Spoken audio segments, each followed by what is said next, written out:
ఎవరు అధికారంలో ఉన్నా తినేస్తారు. గ్రౌండ్ లెవెల్లో తిన్నదేమో ఇప్పుడు తింటున్నారు, గ్రౌండ్ లెవెల్లో బెల్ట్ షాపుల పేరుతో, వైన్ షాపుల పేరుతో. అదే సందర్భంలో పై లెవెల్లో తినేటటువంటిది పై స్థాయిలోనూ తింటారు. ఇక్కడ జగన్ హయాంలో పై స్థాయిలో తినే ఉంటారని అనుకుంటున్నాం, అందులో తినలేదు అనుకోవడం అమాయకత్వం.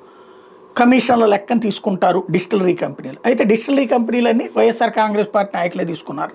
అంటే వైఎస్ఆర్ కాంగ్రెస్ పార్టీ నాయకులే తీసుకున్నారు కాబట్టి వాళ్ళే తిని ఉంటారు, ఇచ్చి ఉంటారు. కాకపోతే ఇప్పుడు మళ్ళీ ఆ డిస్టిలరీస్ ఎవరి చేతిలో ఉన్నాయి?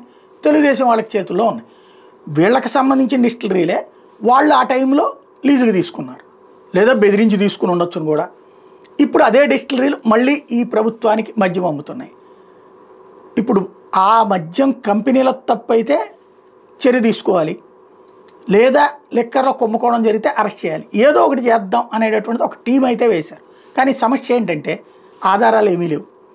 ఎవరైనా కంప్లైంట్ ఇవ్వాలా? ఎవరిచ్చారు కంప్లైంట్ అంటే ఎవరో సామాన్యుడితో పెట్టుకునేటటువంటి కాన్సెప్టు. మిథున్ రెడ్డి నువ్వురా, నువ్వే వచ్చేసేసి మొత్తం చెప్పేయి, లేకపోతే కసిరెడ్డి నువ్వురా, మొత్తం నువ్వే చెప్పేసేసాయి. వీళ్ళకి ముందు నోటీసులు ఇచ్చి వీళ్ళు చెబితే దాని ఆధారంగా కేసు పెట్టాలని. ఎవరైనా సరే ఇదిగో మాకు సో చోట దొరికింది ఇంత ఆధారం, 50 రూపాయల మందు 250 రూపాయలకి అమ్మారు, ఎస్ 200 రూపాయలు ప్రభుత్వానికి డబ్బులు వచ్చినాయా లేదా? లేదు మీరు ఇంకా ఒక 500 బాటిల్స్ ఎక్స్ట్రా అమ్మారు, అది ఆధారం చూపించాలా?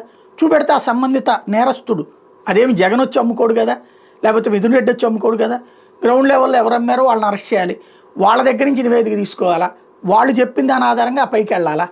ఇక్కడ ఏమీ జరగట్లా. కాకపోతే పత్రికల్లో, టీవీలో ఏదో జరుగుతుందన్నటువంటి ఒక భ్రమణ కల్పించేటటువంటి స్టోరీలు అయితే రాసుకొస్తూ కాస్త దీన్ని అడ్డం పెట్టి వాళ్ళని వీళ్ళని బెదిరించేటటువంటి కార్యక్రమం నడుస్తుంది ఇప్పుడు.